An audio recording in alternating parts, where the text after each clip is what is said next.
안녕하십니까. 주식밖에 모르는 남자 주모남TV의 주모남입니다. 오늘 날짜 2021년 8월 21일이고요. 저와 같이 공부해볼 업체는 SK리츠 되겠습니다. SK리츠에 앞서서 일단 리츠의 기본 구조를 같이 설명을 드리지 않으면요. 리츠 정보 시스템에서 이제 봤는데요. 투자자는 부동산 투자 회사에 지분 투자를 합니다. 즉 돈을 넣는 거죠. 거기서 주식을 받는 겁니다.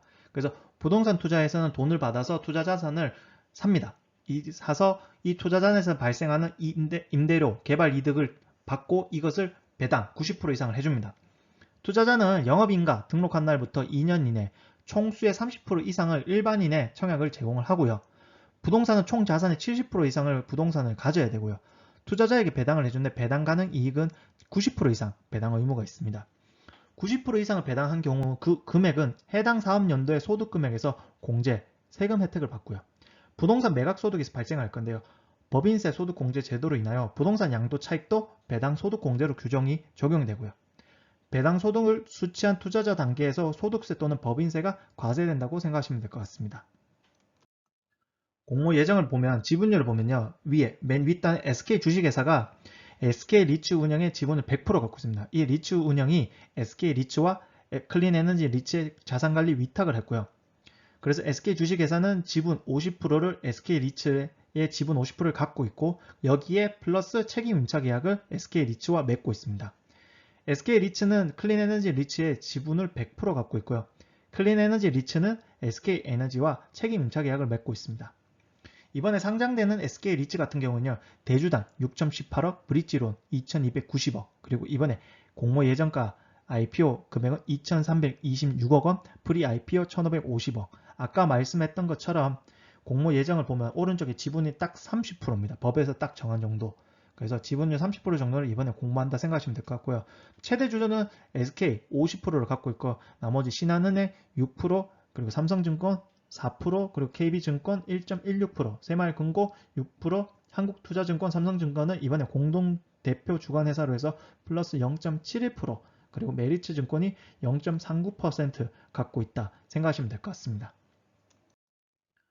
재원 조달 및 배당을 보시면요. 주당 액면가는 일단 500원입니다. 근데 주당 모집가는 5,000원이기 때문에 10배 정도가 이제 뻥튀기 됐다 생각하시면 될 것 같고요. 청약 날짜는 2021년 8월 30일에서 2021년 9월 1일까지입니다. 오른쪽으로 보면요. 일단은 아까처럼 투자 자산 사야 되잖아요. SK 서린빌딩 같은 경우는 1조 560억 정도를 들여서 이제 소요 비용 발생하고요. 밑에 있는 본권 자리층은 3,380억 정도 되는데요.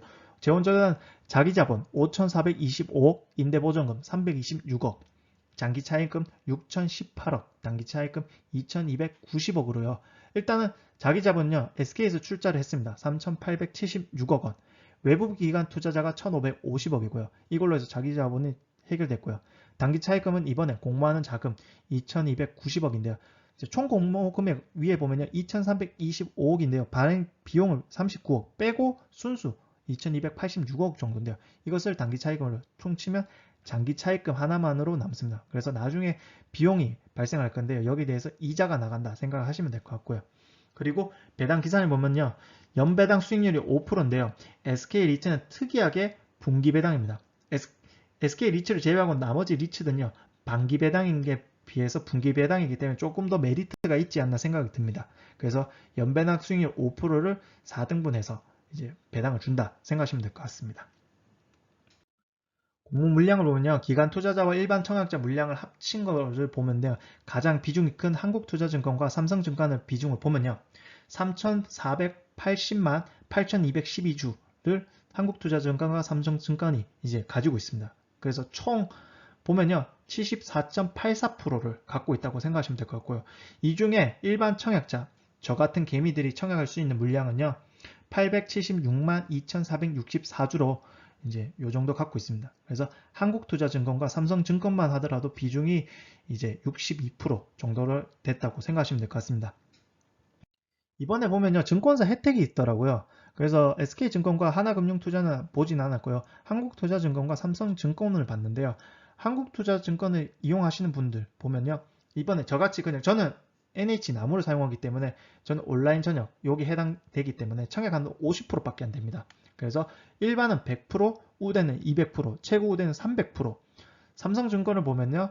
일반 청약 자격을 갖추시면 한 배, 그리고 우대 청약은 2배까지 할 수 있기 때문에 메리트가 있습니다. 그래서 혹시 제 영상을 보시는 분들 중에 한국투자증권이나 삼성증권, SK증권, 하나금융투자 각각 증권사를 적극적으로 사용하시면 청약 한도에 대한 메리트가 있다 생각하시면 될 것 같습니다.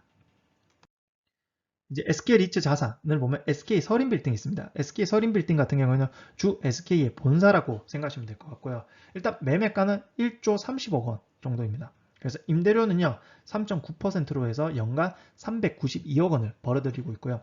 기타를 보면은 이제 임차인의 비용과 책임으로 임대차 목적물의 모든 부분을 유지, 수선, 임차인이 다 한다는 거죠. 그래서 하단 부분을 보면요 임대료 인상률은요 직전 연도 CPI 인상률에 연동이 되는데 인상률 하한선은 1.5%의 조건입니다. 못하더라도 1.5%는 상승을 시켜주거나 매년. 그리고 운영비 트리플 넷이라는 게 있는데요. 관리비, 보험료 및 제세송과금, 임차인이 다 부담합니다.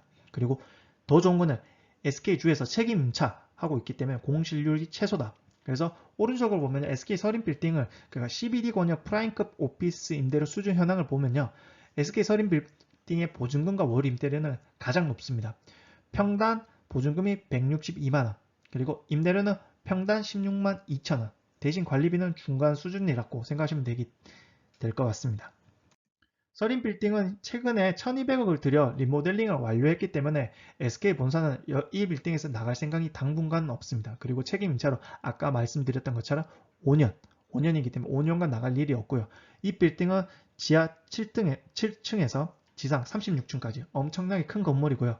지도상으로 이 빌딩을 가운데로 주면 종강역, 광화문역, 그리고 을지로 있고요. 그리고 시청역, 거기에 중간에 있다고 생각하시면 될 것 같습니다. 그래서 업무를 하는 이제 직장인들의 접근성이 너무 좋다 생각하시면 될 것 같습니다.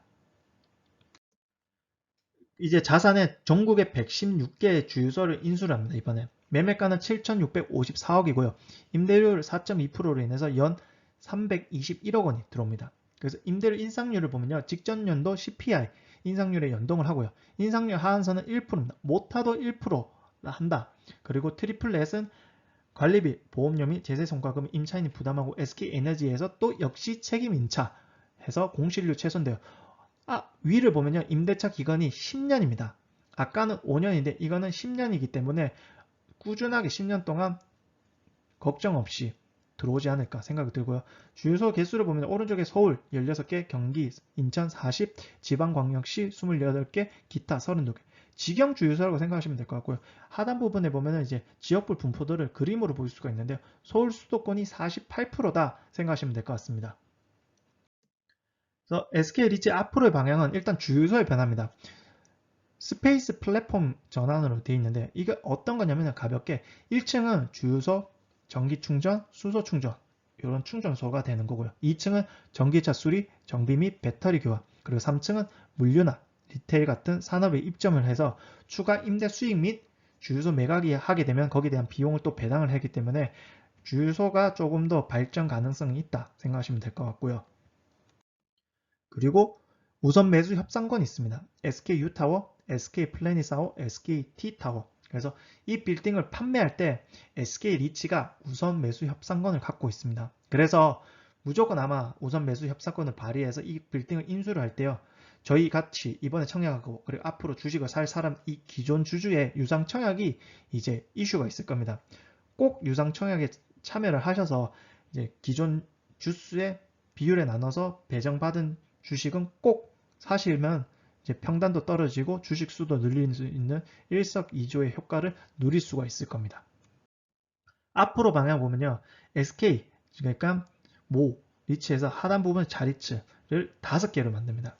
클린 에너지 리츠, 오피스 리츠, IDC 리츠, 신재생 에너지 리츠, ICT 리츠 이렇게 5개가 생기고요. 오른쪽으로 보면은 이제 현재까지 이제 1.8조 정도인데요. 향후 10조 플러스 알파입니다. 그러니까 6배 이상의 성장 가능성을 갖고 있습니다. 그래서 저희가 예측해 보는데 주가와 배당이 늘 거다 생각하시면 될 것 같습니다. 그래서 비용 부분인데 부동산 관리 비용, 리츠 관리 비용, 기타 관리 비용을 보면요. 트리플 넷 구조로 PM 수수료 및 간주 임대료, 부가가치세를 제외하고요. 관리비, 재산세 등 임차인이 부담합니다. 그리고 부동산 관리 비용, 리츠 관리 비용, 그리고 기타 관리 비용으로 인해서 34억 정도 나간다 생각하고 플러스로 브랜드 사용료 그리고 제세 공과금, 이자 비용이 나간다 생각하시면 될 것 같습니다. 이거는 향후 나중에 사업 보고서 봤을 때 한 번 더 짚어드리도록 하겠습니다. 그래서 저는 배당 포트폴리오를 저번에 말씀드렸던 것처럼 할 건데요. 2월 8일은 맥쿼리, 4월 9월은 롯데, 그리고 6월 12월은 신한입니다. 그래서 1년에 6번 정도 지금 현재 배당을 받고 있는데요. 여기에 SK 리츠를 추가를 통해 배당 받는다를 좀 더 확장한 겁니다. 이렇게 따지면 SK 리츠가 분기 배당이잖아요. 그래서 못해도 8번에서 잘해도 10번까지 배당을 받을 수 있는 이 배당 포트폴리오에 저는 SK 리츠를 깊숙하게 박아서 팔 생각이 없습니다. 감사합니다. 매주 토요일 신규 종목 업로드하며 공부하고 상상하고 주식 사고 묵혀두는 푸근한 주식 투자 주모남TV와 함께 하도록 하겠습니다. 감사합니다.